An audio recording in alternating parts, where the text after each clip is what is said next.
Casper, you're the first that raised your hand. Are we all ready? What is now amiss that Caesar and his Senate must redress? Most mighty, most high, and most puissant Caesar, Metellus timber throws before thy feet in humble heart. I must prevent these these couchings and these lowly courtesies might fire the blood of ordinary men, and turn preordinance in the first decree.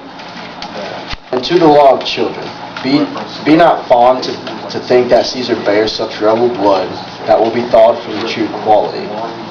With that which melteth fools, I mean sweet words, low, crooked, courtesies, and base folly fawning.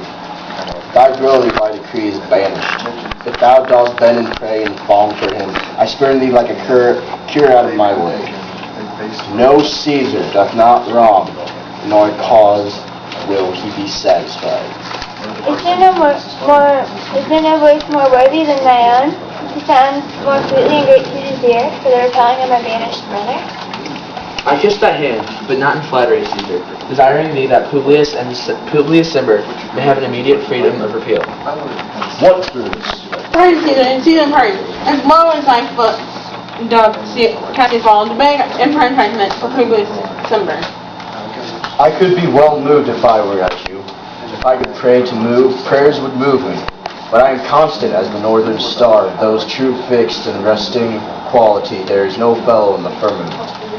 The skies are painted with unnumbered sparks.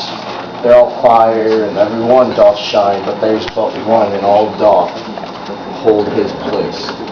So in the world, 'tis furnished well with men, and men are flesh and blood and apprehensive. Yet in number, I do know but one, that unassailable holds in his rank, unshaked of motion, and that I am he. Let me a little show it, even in this, that I was constant. Cimber should be banished, and constant do remain to keep him so. Oh, Caesar. Hence, wilt thou lift up Olympus? Great Caesar. Doth not Brutus kneel? Hand speak for me.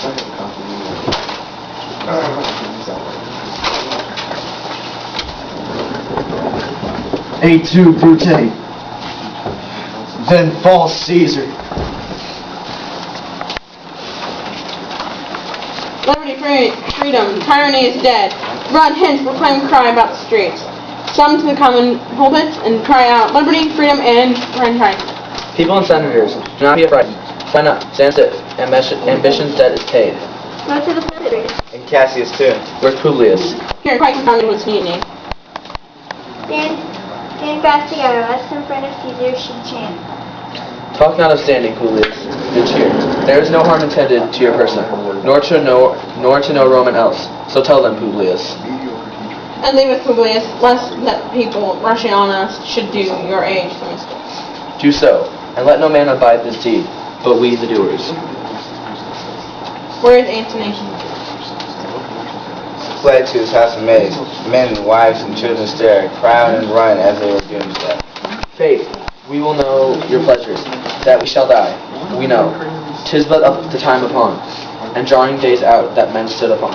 Why, he that cuts off 20 years of his life, cuts off so many years, fearing death. Grant that, and that death is a benefit. So we are Caesar's friends, that have abridged his time of fearing death. Stoop, Romans, stoop, and let us bathe our hands in Caesar's blood. Walk up to the elbows, and besmear our swords. Then walk we forth, even to the marketplace, as we waving our red weapons o'er our heads, crying, peace, freedom, and liberty. Stoop then and watch. How many ages hence shall this our lofty thing be acted over in states unborn, actions yet unknown? How many times shall Caesar bleed and sport, now that on Pompey's basis lies along no worthier than the dust? So oft as it shall be, so often shall the not of us recall the men that gave their country liberty. What shall we forth? Aye, every man away, British shall be, and you'll grace his heel with the most boldest and best parts of Rome.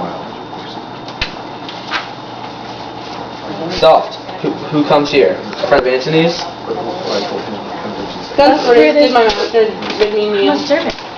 Thus Brutus did my master bid me kneel. Thus did Mark Antony bid me fall down. And being prostrate, thus he bade me stay. Brutus is noble, wise, valiant, and honest. Caesar was mighty bold, royal, and loving. Say I love Brutus, and I honor him. Say I feared Caesar, honored him, and loved him. If Brutus will vouchsafe that Antony may safely come to him and be resolved, how Caesar hath deserved to lie in death, Mark Antony shall not love Caesar dead. So will, as Brutus living, will follow. The fortunes that and affairs of noble Brutus, thorough and hazards of this untrod state, with all true faith, so says my master Antony. That master is a wise and valiant Roman. I never thought him worse. Tell him. So please come up into this place. He shall be satisfied, and, by my honor, depart untouched. I'll fetch him presently. I know that we shall have him well befriend. I wish we may, but yet I have a mind that fears much. My misgivings still falls assuredly to the further. But here comes Antony. Welcome, Mark Antony. O mighty Caesar, dost thou lie so low? Are all thy conquest glories, crowned and spoils, shrunk to this little measure? Fare thee well. I'm not gentle. What you intend? Who else must be thy blood? Who else is rank? If I myself, there is no hour so fit as Caesar's death hour. No, nor no instrument of half that worth as those your swords made rich.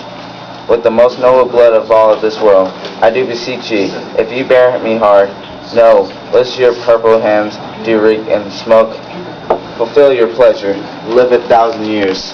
I shall not find myself so apt to die. No place will pleasure me so, no mean of death, as here by Caesar, and by you cut off, the choice and master spirits of this age. O Antony, beg not your death of us, though we must appear bloody and cruel, as, by our hands, this is our present act. You see we do, yet you see but our hands, and this bleeding business they have done. Our hearts you see not, they are pitiful, and pity is general to the wrong of Rome. As fire drives out fire, so pity.